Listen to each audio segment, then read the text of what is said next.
The transport ship dropped through Earth's atmosphere without making a sound. Inside the cramped cargo bay, Commander Wraith checked his equipment one final time. 6 soldiers sat strapped into their seats, each one a veteran of dozens of operations across the galaxy. They had trained together for 3 months specifically for this mission. Their target was a human scientist named Dr. Philip Hayes, who had stumbled onto quantum fold technology that could destabilize half the known systems if weaponized. 2 minutes to drop zone, the pilot announced through their helmet speakers. Wraith looked at his team. There was Kess, their tech specialist, whose 4 arms made her perfect for handling multiple tasks. Beside her sat Gon, a heavy weapons expert whose thick gray skin could stop most small arms fire. The others were equally skilled, equally dangerous. Together, they had successfully completed 47 extractions from 20 different worlds. Earth would be number 48. The mission briefing had been simple. Land near the remote facility in what humans call Montana. Infiltrate the research station. Secure Dr. Hayes. Extract before local authorities could respond. The Galactic Enforcement Coalition had determined that humans were not ready for the technology Hayes had discovered. They were too violent, too unpredictable. Better to remove the knowledge before it spread. The ship touched down in a clearing surrounded by dense forest. The rear door hissed open, and cool evening air rushed into the bay. Wraith was first out, his rifle scanning the tree line. His helmet display showed vital signs, threat assessments, and navigation data. Everything looked clear. Move out, he ordered. Facility is 3 kilometers northeast. We have 6 hours until local sunrise. Plenty of time. The team spread into standard formation and began moving through the forest. Their boots made almost no sound on the thick carpet of pine needles. Wraith had reviewed Earth's military capabilities during the flight down. Primitive projectile weapons. No energy shields. No faster-than-light travel. They had barely begun exploring their own solar system. If human military did respond, they would be easy to avoid. What the briefing had not covered in detail was Earth's ecosystem. Kess was monitoring her scanner when she stopped suddenly. Commander, I'm reading massive life signs all around us. Hundreds of them. Wraith checked his own display. She was right. The forest was packed with living creatures, far more than any civilized world he had visited. Just animals, he said. Nothing to worry about. Keep moving. They pushed deeper into the forest as twilight faded to darkness. Strange sounds echoed through the trees. Hooting calls, rustling in the underbrush. Something howled in the distance, a sound that made even Gon shift his grip on his weapon. These readings don't make sense, Kess muttered. Some of these creatures are large. Very large. Herbivores, probably, Wraith replied, though he felt less certain than he sounded.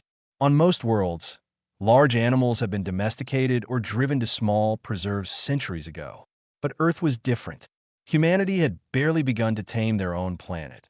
They had covered maybe a kilometer when Gon raised his fist, signaling a stop. Ahead, something moved through the trees. Something big. Wraith activated his helmet's vision enhancement. The thermal signature appeared on his display, and his stomach tightened. The creature was massive, easily twice the size of Gon, who was the largest member of their team. It walked on 4 legs, and when it turned its head, Wraith saw the distinctive shape of a powerful snout and small, intelligent eyes. "What is that?" whispered Shun, their youngest member. Kess was already checking her database. "A bear. Ursus arctos horribilis. Grizzly bear. Apex predator. Known to be aggressive when threatened. Recommend we avoid contact." But the bear had already detected them. It rose onto its back legs, standing at nearly 3 meters tall. Even through his helmet, Wraith could hear the rumbling growl that came from its chest. "Non-lethal force," Wraith ordered.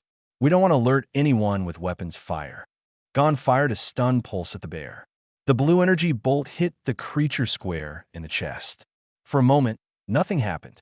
Then the bear dropped to all 4s and charged. "Scatter," Wraith shouted. The team broke formation as the bear crashed through their position like a living battering ram. Its claws, each as long as Wraith's fingers, caught Shun across the chest. The young soldier's armor held, but the force of the blow sent him flying into a tree. He hit with a sickening crack and crumpled to the ground. Gon fired again, this time with his plasma rifle. The shot burned fur and flesh, but the bear didn't slow down. It turned on Gon, roaring with rage and pain. 2 more shots hit it. The smell of burning hair filled the air. Still it fought, driven by something Wraith had never encountered before in his career. Pure, primal fury. Kess deployed a sonic grenade. The high-frequency pulse finally drove the bear back into the forest, but not before it had mauled another soldier, leaving deep gashes in his leg armor. The team regrouped, breathing hard. Shin was unconscious but alive, his ribs broken. The other wounded soldier could still walk, but barely. That animal took 3 plasma shots, Gon said, his voice shaking. Nothing survives 3 plasma shots. Wraith checked his tactical display. They were still 2 kilometers from the target, and they had already lost 2 team members to 1 animal. 1 animal that wasn't even trying to hunt them, just defending its territory in the distance. More howls echoed through the darkness. Different from before. Closer. New plan, Wraith said, trying to keep his voice steady. We set up a defensive perimeter here. Treat the wounded. Then we reassess. As his team scrambled to follow orders, Wraith sent a coded burst transmission to their ship. Not a distress call, not yet. Just a situation report. But even as he composed the message, he wondered if they had made a terrible mistake coming to this world. The night stretched on forever. Commander Wraith had fought in urban warfare zones, in asteroid fields, even in the crushing gravity of a heavy world. But nothing had prepared him for this. Earth's forest was alive in a way he had never experienced. Every shadow moved. Every sound could be a threat. Kess worked on Shun's injuries while the others formed a defensive circle. Their energy shields hummed softly, creating a dome of protection around the small clearing. But Wraith had already learned that these shields, designed to stop energy weapons and projectiles, meant nothing to creatures that fought with tooth and claw.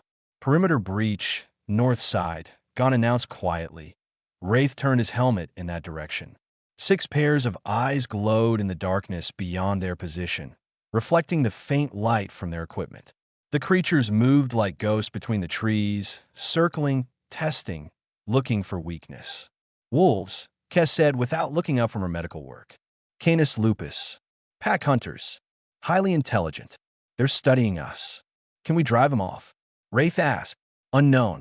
They're not as large as the bear, but they work together. And they're hungry. The wolves moved closer. Wraith could see them now, lean and powerful, their lips pulled back to show impressive teeth. The pack leader, a large gray animal with a scarred muzzle, sat on its haunches just beyond their shield perimeter, watching. Its eyes held an intelligence that made Wraith deeply uncomfortable. Prepare sonic deterrents, he ordered. On my mark. But before he could give a command, the wolves attacked. Not as a group, but in coordinated pairs. 2 came from the north, while 2 more rushed from the south. The remaining wolves waited, watching to see how the prey would respond. The aliens fired their weapons. Energy bolts lit up the night, hitting trees and dirt more often than wolves.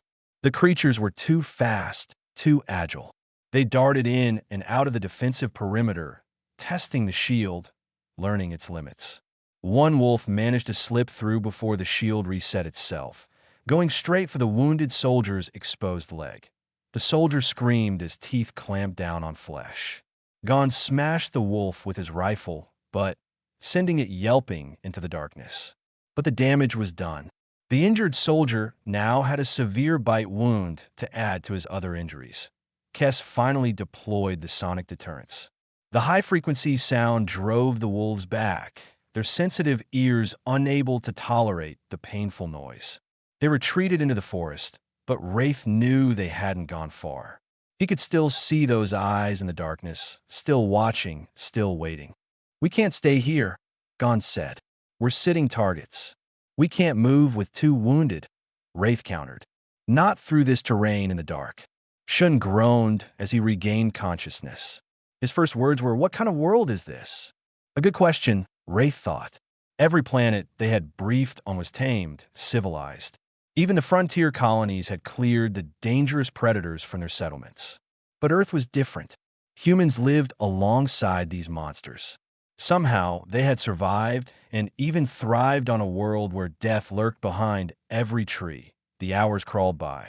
The team took turns on watch while others rested, though real sleep was impossible. Strange calls and shrieks echoed through the forest. Once, something large passed close enough that they could hear its breathing, but it never showed itself. When dawn finally began to lighten the sky, Wraith felt a surge of relief. Surely daylight would be safer. Surely the predators would retreat. He was wrong. As the sun rose, a new sound reached them. A deep, resonant buzzing that grew louder by the second. Kess checked her scanner, and her eyes widened in alarm. Incoming swarm. Insect life forms. Thousands of them. Insects. Gon laughed. We can handle insects. Then the bees arrived. They poured over the hill like a living wave, angry and aggressive. Someone had disturbed their hive during the night, probably one of the larger predators, and now they were defending their territory from anything that moved. The energy shields did nothing. The bees flew right through, finding gaps in armor, getting inside helmets, crawling into equipment. The aliens panicked. Gon swatted at the air, his thick skin providing some protection, but even he was getting stung. Kess screamed as bees found their way into her helmet's seal. Wraith ordered a retreat. The team grabbed what gear they could carry and ran, leaving the defensive perimeter behind. They crashed through underbrush, no longer caring about stealth or tactics. The bees followed for nearly half a kilometer before finally breaking off their pursuit. The team collapsed in a small meadow, gasping for breath. One soldier was going into shock from multiple stings, his body reacting badly to the earth insect venom. His breathing came in short, painful wheezes. Administer antihistamine, Kess ordered. Though her own face was swollen from stings, Wraith checked their position. They had run in roughly the right direction. The facility was less than a kilometer away now. They could see it through the trees, a cluster of buildings on a hillside. So close. They just had to cross this meadow and climb one more hill. That was when they heard the sound. A huffing, grunting noise followed by the thunder of hooves. Wraith turned and saw something that made his blood run cold. A massive animal, even larger than the bear, with huge, spreading antlers and small, angry eyes. The creature lowered its head and charged. Not again, Gon whispered. The bull moose hit their formation like a missile. Its antlers caught their equipment packs, scattering supplies across the meadow. One soldier tried to dodge and took a kick from the moose's back legs that sent him flying. The creature was in full rut, aggressive and territorial, seeing them as rivals to be driven off or killed. They ran again, leaving more equipment behind. For soldiers remained combat effective now. Two were being half-carried by their companions. The mission was falling apart, but the facility was right there, just ahead. They could still complete this. They had to. Wraith led them up the final hill, his pride in tatters, but his determination intact. At the top, they would regroup one more time. Then they would grab Dr. Hayes and get off this nightmare planet before anything else tried to kill them. The hilltop should have been their moment of victory. Commander Wraith could see the research facility clearly now, just down the slope and across a small valley. But his elite strike team looked nothing like the professional soldiers who had landed 8 hours ago. Their armor was damaged, their equipment scattered across miles of Montana wilderness. Two soldiers could barely walk.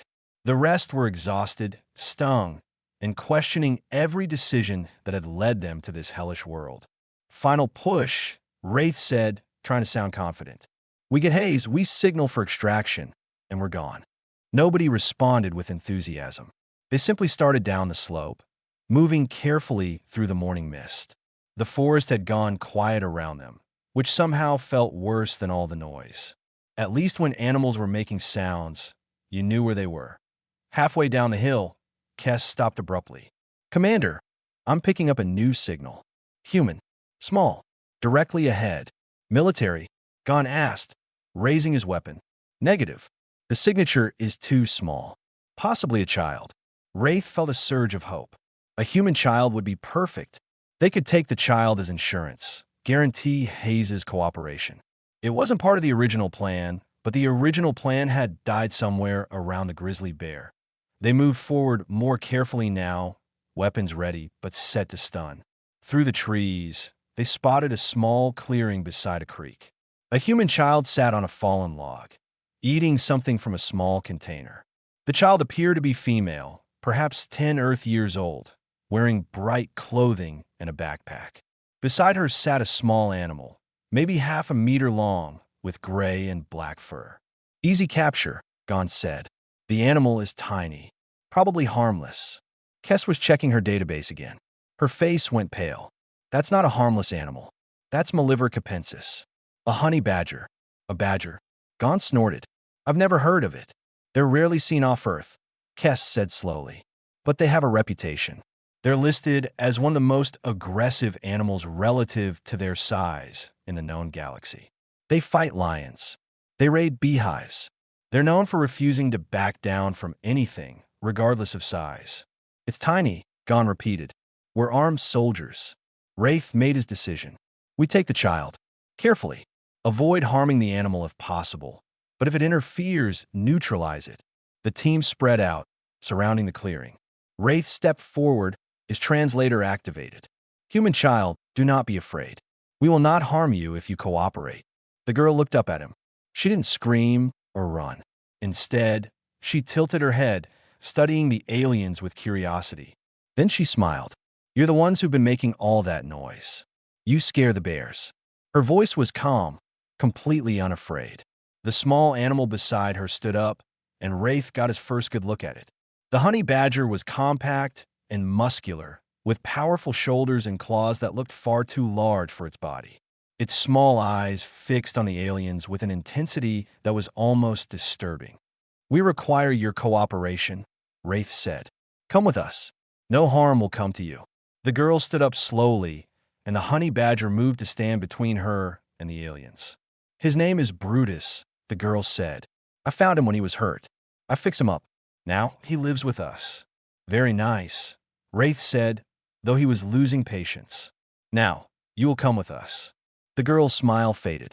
I don't think so. You're the ones hurting the animals. I've been tracking you since last night.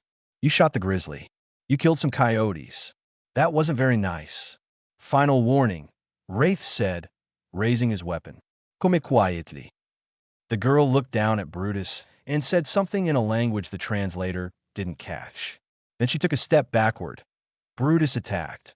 Wraith had never seen anything move so fast. The honey badger launched itself at the nearest soldier, covering the distance in a blur of gray fur and rage.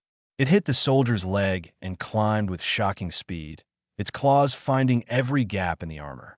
The soldier screamed and fell, trying to shake the animal off. Stun it, Wraith shouted, Gon fired. The stunned bolt hit Brutus directly, enough energy to drop a full-grown human. The honey badger kept attacking. Its teeth found the soldier's glove, biting through the reinforced material to the flesh beneath. The soldier's screams grew louder. More weapons fired. Energy bolts lit up the clearing. Most missed the small, fast-moving target. The ones that hit seemed to have no effect. Brutus was a whirlwind of teeth and claws, focused entirely on destroying anything that threatened his human. While the team focused on the honey badger, the girl pulled something from her pocket. A whistle. She blew 3 sharp blasts that hurt Wraith's ears even through his helmet. What was that? Kess yelled. The answer came from the forest. Barking.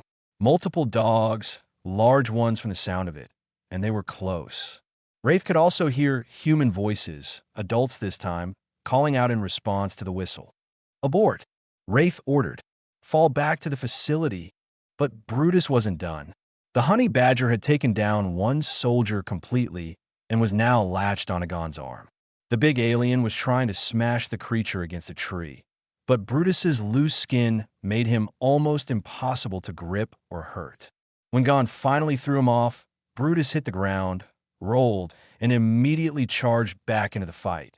The dogs burst from the trees. 3 of them, massive and powerful, bred for mountain rescue, but now responding to their young friend's call for help.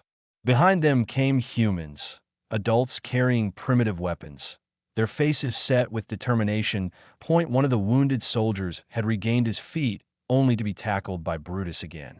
The honey badger went for the joints in the armor, the weak points, fighting with a strategy that seemed impossible for an animal. Blood flowed from torn armor seals. The soldiers' screams mixed with the barking of dogs and the shouts of approaching humans. "Move!" Wraith grabbed Kess and pulled her toward the research facility. Gon was already running despite the deep gouges in his armor, where Brutus had torn through. The other mobile soldiers followed, leaving their wounded behind. It was a violation of every military protocol, but survival instinct had taken over. They crashed through the forest, no longer caring about tactics or stealth. Behind them, the girl's voice carried through the trees, calm and clear. "Good boy, Brutus. Good boy." The research facility came into view through the trees, and Commander Wraith felt desperate relief. Concrete walls, steel doors, real security. If they could just get inside, they might survive long enough to complete the mission. Behind them, the sounds of pursuit grew louder. Dogs barking, human voices shouting, and underneath it all, a low growling that could only be the honey badger. "There!" Wraith pointed to the main building. Lights were on inside. Dr. Hayes was in there, probably unaware that his life was about to change forever. The 3 remaining combat-effective soldiers sprinted across the open ground toward the facility. Kess was limping badly, one leg injured from the earlier attacks. Gon's armor leaked fluids from multiple puncture wounds. Wraith himself was running on pure determination and fear. They were 10 meters from the door when it opened. A man stepped out, middle-aged with gray in his beard, wearing casual clothing and holding a cup of coffee. Dr. Hayes himself. He looked at the approaching aliens, and his cup slipped from his fingers, shattering on the concrete. "Dr. Hayes," Wraith gasped. "Come with us. We are here to protect you." Hayes took one look at the damaged armor, the blood, and the panic in the aliens' movements. Then he looked past them to the forest edge, where the pursuit was emerging into view. A small girl, 3 large dogs, several adult humans with weapons, and one small gray and black animal that moved with terrifying purpose. "Protect me from what?" Hayes asked. "Looks like you're the ones who need protecting." Before Wraith could respond, Brutus crossed the open ground in seconds. The honey badger didn't slow down, didn't hesitate. He went straight for Wraith's legs. Claws raked across armor plating, finding seams and gaps. Wraith kicked, but Brutus dodged and came back instantly, climbing up the alien's body with the determination of a creature that had never learned the meaning of fear. Gon tried to pull the honey badger off his commander, but Brutus twisted in his grip, bit down on Gon's injured arm, and the big alien roared in pain. The honey badger's teeth were like needles, designed to crack through turtle shells and dig through concrete-hard termite mounds. Alien armor was tough, but it wasn't designed to stop an animal that fought with such focused fury. The dogs arrived next, surrounding the aliens with aggressive barking. These weren't attack dogs, but they were large and protective, and they didn't like the way these strangers were acting around the humans they knew. One of them, a German shepherd with intelligent eyes, positioned herself between Wraith and Dr. Hayes, growling low at her throat. "Brutus down!" The girl's voice cut through the chaos. The honey badger immediately released Wraith and trotted back to the girl's side, though he never took his eyes off the aliens. Blood dripped from his muzzle. He looked ready to attack again at any moment. The girl was followed by a large man in ranger uniform, his hand resting on a holstered sidearm. 2 other adults flanked him, both carrying hunting rifles. They weren't pointing the weapons yet, but the message was clear. "Annie, get behind me," the ranger said firmly. The girl obeyed, though Brutus remained at the front, still on guard. "Mister, I don't know what planet you're from," the ranger continued, addressing Wraith. "But you're trespassing on federal land, you've disturbed protected wildlife, and you've apparently attacked a 10-year-old girl. That doesn't sit well with me." Wraith tried to stand tall despite his injuries. "We are Galactic Enforcement Coalition. We have authority over this world. Stammt Azide." The ranger smiled, but there was no humor in it. "See, that's where you're wrong. You might have authority somewhere out there in space, but right here, right now, you're in Montana. And in Montana, we handle our own problems. Dr. Hayes had been watching the exchange with growing understanding. You came for me. For my research. Your discovery is dangerous, Kess said, speaking for the first time since the chase. It cannot be allowed to spread. So you're gonna what? Kidnap me? Kill me? Hayes shook his head. And you call yourselves enforcement. Another dog appeared from the facility, followed by another. These were Australian cattle dogs, smaller but no less aggressive. They belonged to Hayes, and they took position beside the German shepherds. Now the aliens were surrounded by animals and armed humans, their backs to the concrete wall of the facility. Last chance, the ranger said. Leave peacefully, and we won't pursue. Stay, and we'll have a problem. Wraith looked at his team. 2 soldiers were somewhere in the forest, probably dead or captured. The 3 with him were injured and exhausted. They had lost most of their equipment. The mission was a failure. But he couldn't just walk away. The coalition didn't tolerate failure. We cannot leave without Hayes, Wraith said. We have orders. The ranger sighed. Annie, take Brutus inside. This might get ugly. But Annie didn't move. They hurt the animals, Dad. The grizzly was just protecting her cubs. They shot her. Is the bear alive? Hayes asked Wraith. Last we saw, yes, Wraith admitted. Then maybe you're not complete monsters, the ranger said. But you're still leaving. Now, Brutus took 2 steps forward, and every alien instinctively stepped back. The honey badger was smaller than the dogs, smaller than most of the animals they had faced. But there was something in his eyes, something that spoke of absolute fearlessness. This animal would fight until he won or died. There would be no surrender, no retreat. Commander, Kess said quietly, reinforcements are still 3 hours away. We have no equipment, limited ammunition, and we're injured. These humans have home advantage. And that creature, she looked at Brutus with something like respect. That creature has already taken down half our team by itself. Wraith wanted to argue, but he knew she was right. Pride demanded they stand and fight. Survival demanded they retreat. And underneath his pride, underneath his training, was a simple truth he didn't want to admit. He was afraid. Afraid of this world, afraid of its animals, and especially afraid of one small gray and black creature that stared at him with eyes that promised violence. We will report this to the coalition, Wraith said, trying to salvage some dignity. This is not over. Yes, it is, Hayes said firmly. Go home. Tell your coalition that Earth isn't interested in their protection. We've been protecting ourselves just fine. The ranger gestured toward the forest. Your ship is that way. I suggest you start walking. And, gentlemen, run. The retreat through the forest was worse than the advance had been. Commander Wraith and his 2 remaining soldiers moved as quickly as their injuries allowed, constantly checking behind them for pursuit.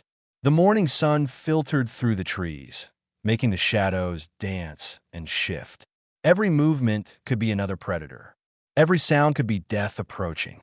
We need to find Shun and the others, Kess said between labored breaths.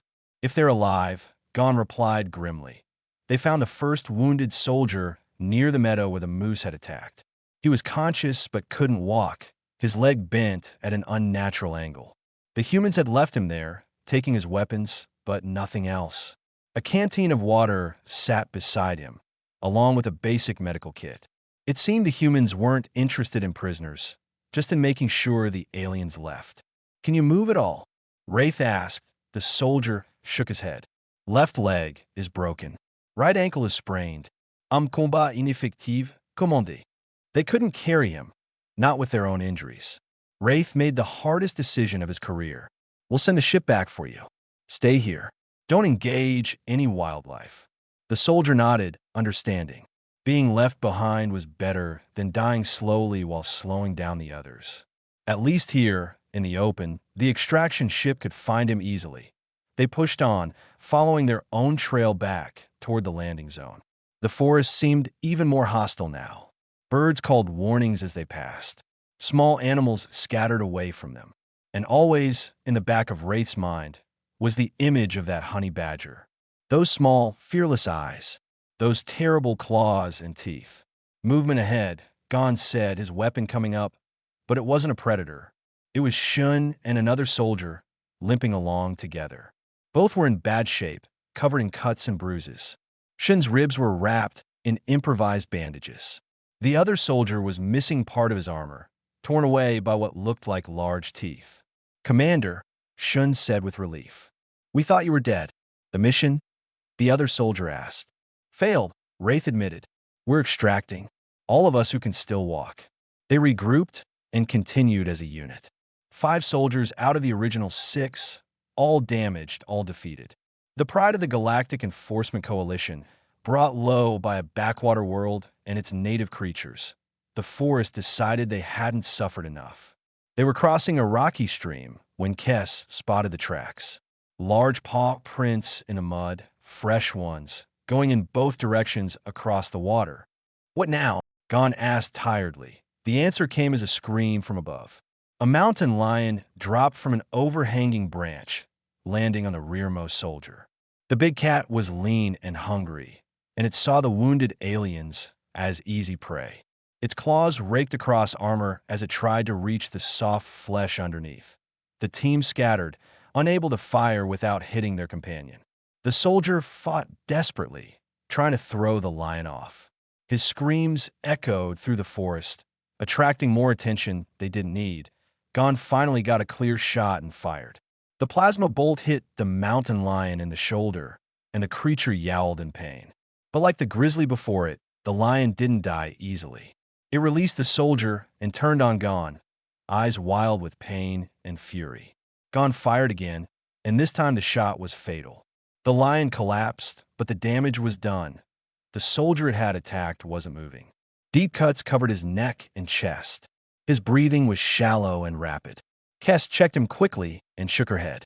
"He won't make it to the ship. Minutes at most." They couldn't stay. The soldier knew it too. "Go," he whispered. "Get home. Tell them. Tell them Earth is hell." They left him there beside the dead mountain lion, another casualty of a world that refused to be tamed.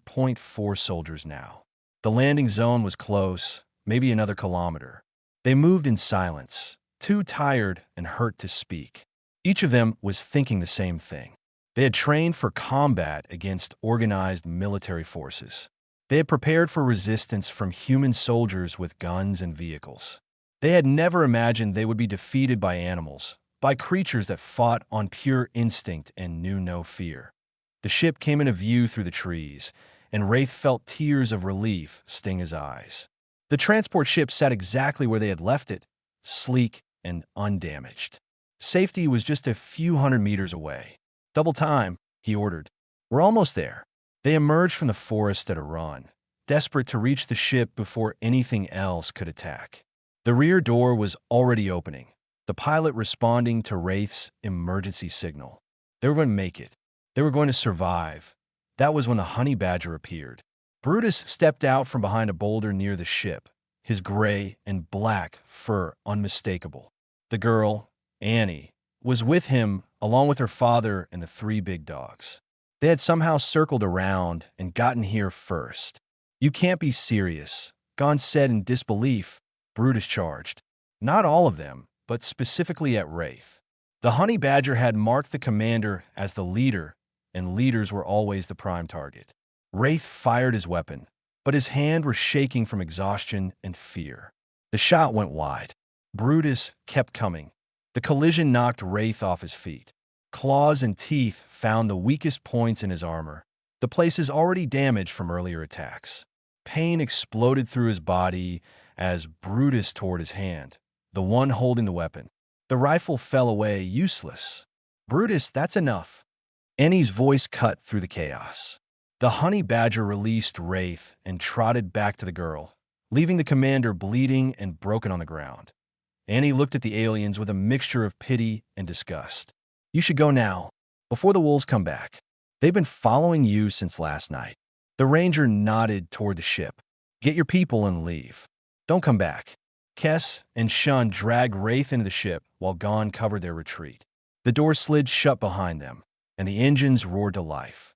Through the window, Wraith saw Annie and her father watching them leave, the honey badger sitting calmly at the girl's feet. Behind them, the forest loomed dark and threatening, full of creatures that would haunt his nightmares for years to come. The ship lifted off, leaving Earth and its horrors behind. The medical bay of the Coalition ship smelled like antiseptic and failure. Commander Wraith lay on a treatment bed while the ship's doctor worked on his mangled hand. Around him, the other survivors received care for their various injuries. 2 soldiers had been recovered from the surface, barely alive.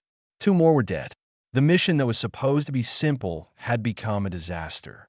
How long until we can move the hand? Wraith asked the doctor. Move it? You're lucky you still have it. That creature's teeth came within millimeters of severing the main tendons. Another few seconds, and you would have lost the entire hand. The doctor, a tall alien with 6 fingers and no sense of sympathy, continued working. What kind of animal was it? A honey badger, Wraith said quietly. Native to Earth. Never heard of it, the doctor replied. Must be small, given the bite radius. About this big. Wraith held his good hand a half-meter off the bed. Maybe 8 or 9 kilograms. The doctor stopped working and stared at him. You're telling me an animal the size of a house pet did this to an armored combat soldier? It did worse to others, Wraith replied. It took down 3 soldiers by itself. Would have killed more if the humans hadn't called it off. The doctor returned to his work, but his movements were less certain now. I've been a military surgeon for 20 years. I've treated wounds from energy weapons, chemical burns, explosive shrapnel. This is the first time I've treated a combat team mauled by wildlife. Gon limped into the medical bay, his arm in a regeneration sleeve. Commander, you need to see this. The probe data came in. Wraith forced himself upright despite the pain. Show me. They moved to the ship's command center, where the captain was reviewing information on multiple screens. The captain, a veteran of the Coalition's Exploration Division, looked troubled. Your report matches the probe data, the captain said without preamble. Earth is listed as a developing world. Class 7, minimal threat. But the probe readings tell a different story. He pulled up images and data streams. The planet is covered in apex predators, not in contained reserves like civilized worlds, but everywhere. The oceans, the forests, the grasslands, even the deserts. Every biome has multiple species that would be considered extreme dangers on any other planet. We experienced that firsthand, Wraith said bitterly. The captain continued. The humans call their planet Earth. Preliminary translation suggests it means ground or soil. A humble name for such a violent world. But what's interesting is how humans interact with these creatures. He pulled up surveillance footage taken from orbit. Images of humans living alongside the predators. Humans who kept wolves as pets, calling them dogs. Humans who rode on the backs of massive herbivores called horses. Humans who swam with ocean predators for recreation. Humans who trained birds of prey to hunt for them. They've domesticated killers, the captain said in wonder. They've taken the apex predators of a death world and made them into companions, workers, even family members. Wraith thought of Annie and her honey badger. The bond between the girl and the creature that had destroyed his team. The way the animal had fought with such ferocity to protect her, and the way she had called it off with just her voice. They don't just live with the predators. They partner with them. Exactly, the captain agreed. And that makes them more dangerous than any species we've encountered. They're not just survivors of a harsh world. They're coordinators of violence. Every human is potentially backed by creatures we're not equipped to fight. Kess joined them, her leg wrapped but functional. I've been analyzing the tactical data. The animals didn't attack randomly. The grizzly was defending territory and offspring. The wolves were testing us as prey. The bees were responding to a threat to their hive. The moose was in mating season. Even a honey badger was protecting its bonded human. They all had clear motivations. So Earth's wildlife isn't just dangerous, Gon said slowly. It's strategically dangerous. It responds to threats appropriately. It works together. And humans understand it in ways we never could because they evolved alongside it. The captain nodded. I'm filing a report with the Coalition. Earth will be reclassified as a Class 12 death world, the highest classification we have. Dr. Hayes and his research will be deemed off limits. No enforcement teams, no interventions, no contact at all until humans achieve faster-than-light travel on their own. They'll think we're afraid of them. Wraith said. We are afraid of them. The captain replied bluntly. Or we should be. A species that survives on a world like that thrives there, that makes friends with its predators? What will they be like when they reach the stars? What kind of soldiers will they make when even their children command animals that could destroy our best teams? The question hung in the air, unanswered. Wraith looked at his bandaged hand and thought about the honey badger's fearless eyes. He thought about the grizzly bear that had taken 3 plasma shots and kept fighting. He thought about the wolves that had hunted with intelligence and coordination. He thought about a 10-year-old girl who had tracked professional soldiers through the wilderness and called an army of teeth and claws to her defense. Put this in your report, Wraith said to the captain. Recommend that when humanity does reach the stars, we should make them allies, not enemies. Because if they can turn that world into a home, imagine what they could turn into a battlefield. The captain agreed and began typing. The report would go through channels, reach the Coalition Council, and eventually change the way the galaxy viewed Earth and humanity. From ignored primitives to recognized threats. From targets of enforcement to species that demanded respect. Back on Earth, Annie Reed was being scolded by her parents for wandering off and getting involved with strangers. Brutus sat beside her, accepting treats for being a good boy and protecting his human. The honey badger had no idea he had changed galactic politics. He only knew that his family was safe, and that was all that mattered to Dr. Hayes returned to his research, adding a new entry to his notes. Today, aliens try to kidnap me. Brutus stopped them. Maybe quantum full technology isn't the most important discovery after all. Maybe it's understanding that humans succeeded on Earth because we learned to fight alongside nature instead of against it. In orbit, the Coalition ship turned away from the blue and green planet and jumped to faster-than-light speed. They left behind a world that had humbled them, educated them, and ultimately spared them. Earth remained peaceful, unaware of the threat that had come and gone, protected not by weapons or armies, but by its own natural ferocity and the bond between one small girl and her fearless friend. The galaxy would remember the report. Earth was now marked with warnings and cautions. Humanity would develop at its own pace, unhindered by outside interference. And when they finally did reach the stars, they would find a galaxy that had learned to respect them before they ever left home. All because of a honey badger named Brutus and the child who loved him.